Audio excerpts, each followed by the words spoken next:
In a sport as nationally beloved as baseball, it isn't surprising when a wide audience is interested in every nitty-gritty detail about a big championship event. In this instance, the Major League Baseball has every eye tuned in to see the big moments, and even the small moments of the 2021 season. And so today we'll be talking about the best, worst, and weirdest stats of the 2021 MLB season. Number 5, let's talk about how Shohei Ohtani managed to have one of the best performances MLB has perhaps ever seen. And if not the best, at least one that'll likely be remembered as iconic for years to come. He has enough buzz and chatter surrounding him to even create a whole Babe Ruth versus Shohei Ohtani debate. And if that sounds like a big deal, we're here to reassure you that in fact it is a very big deal to be comparable to a globally known baseball player. And there aren't many of those. Shohei Ohtani from the Los Angeles Angels has proven over and over again that his pitching value and hitting value is nearly impossible to replicate, incomparable even. With his wins over replacement per game, Ohtani has proven himself to be the most valuable player this season for the MLB. Ohtani, a double-edged sword, has been leading the league in home runs. He has 40 and is 8-1 with a 2.79 earned run average on the mound this season. His performance has even been impressive enough for former MLB star David Justice to come forth and take a stance on the Ohtani versus Babe Ruth debate. And surprisingly enough, he leaned more towards Ohtani. He said that the competition in baseball now is far superior than what it was used to be in the past, and that Ruth also only played against only one race. He said that Babe Ruth played against farmers and didn't play against other races that are now a definite part of the game. He seems to be implying that players of color have toughened the game up a bit, especially since Ruth's time. But alas, some believe that the baseball community doesn't need to downplay Ruth's tactical brilliance just to lift Shohei Ohtani's performance. A rundown of Ohtani's 2021 season would include talking about his current racing as second in baseball's total bases behind Vladimir Guerrero Jr. He's also one of the only 4 people who have managed to have an on-base plus slugging of .985 or higher. The 3 other men beside him holding that record are Bryce Harper, Vladimir Guerrero, and Fernando Tatis Jr. What makes Ohtani so unique, however, is his position as a pitcher who possesses the 22nd best strikeout minus walk differential and Major League Baseball's 22nd best ERA, and both of those titles are a huge deal individually. So Ohtani possessing both makes him a true force to be reckoned with. Number 4, on the other hand, Kevin Newman seems to be slacking off. It seems as though nobody had faith in the Pittsburgh Pirates this season, so they became a sort of self-fulfilling prophecy, and the few that hoped for an improved season compared to the 2020 were left disappointed and dry. As of right now, the Pirates possess .360 winning percentage, one of the lowest in Major League Baseball, and it seems as though Kevin Newman is determined to have it stay that way. Shortstop Newman has been performing poorly ever since the season began, with hits around .220, .259, or .303, with a weighted on-base average of .0245. This puts him on the charts for being one of the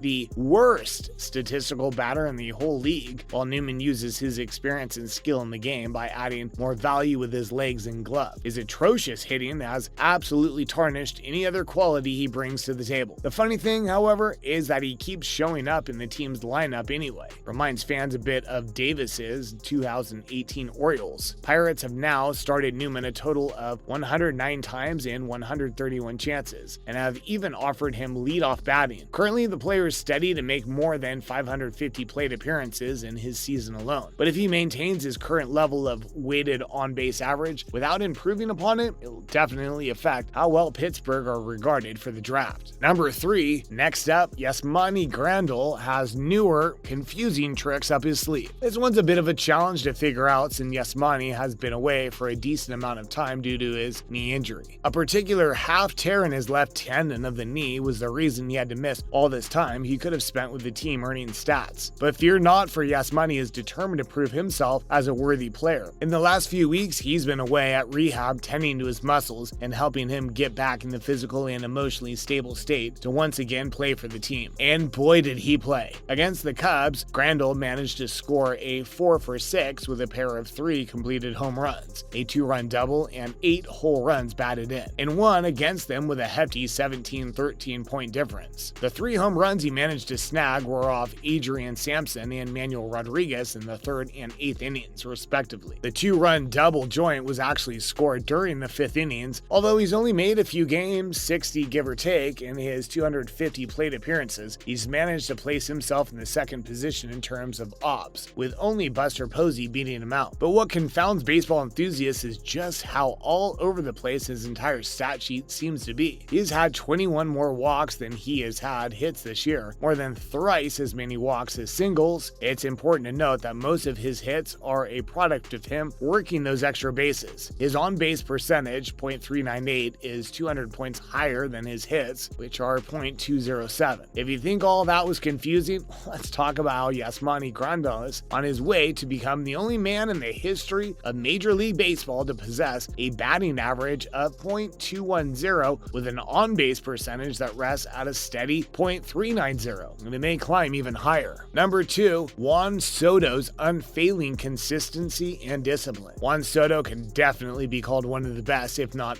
the best, hitters in baseball today. Washington Nationals have struggled in vain to fight his prowess and skill, but eventually had to admit defeat by trading their whole roster away. His on-base percentage is at the top of MLB's charts. His .441 mark is the highest, followed by Harper's with a 24-point difference. And although his .441 isn't actually an improvement upon his 2020 score, a steady .490, it can be claimed that he's more impressive than ever at discerning between balls and strikes. As the only experienced batter in Major League Baseball who currently has more walks compared to strikeouts, he's definitely in the running to 6th best plate discipline season since 2010 this year, provided he keeps his ferocity and performance ability up. According to 538.com, Soto has managed to accurately make the correct call on how often a batter laid off pitches versus how often they're swing at pitches in the strike zone, around 75.4% this year only. That's a really impressive percentage. Last season, his accuracy in determining between those hypotheticals was 72.5%, and to compare him to other pitchers, his would be the most impressive good decision-making rate of any hitter facing around 2,000 pitches in 2021. Following Soto, Atlanta's Freddie Freeman ranks 2nd on this list. At his age, Juan Soto is the youngest member in his club, which just makes his achievement seem all the more glorious and celebration-worthy. And it makes one think, if this detection ability between those potential scenarios is that impressive now, as a fresh-faced amateur, one can only imagine how it would grow and evolve with him. Number 1, last year's underwhelming games. The fact of the matter is, last year's games were underwhelming. One of the biggest reasons for that was the 2020 COVID pandemic. The pandemic forced the amount of matches to go from its usual 160 to a mere 60 games last year, which is why the pressure to provide adequate and highlight-worthy moments was on for the 2021 season. Well, turns out there was no need to worry, since the season has managed to provide insights into the player's gameplay process and a glimpse into what the future of baseball and the MLB may look like in the near future. The good, the bad, and the untimely and bizarre are all well and good, but true excitement comes from watching fans interact with their favorite players and vice versa. And this year, many feel as though the tragedy has only helped fans appreciate all those moments, no matter how seemingly silly or insignificant they may look on the surface.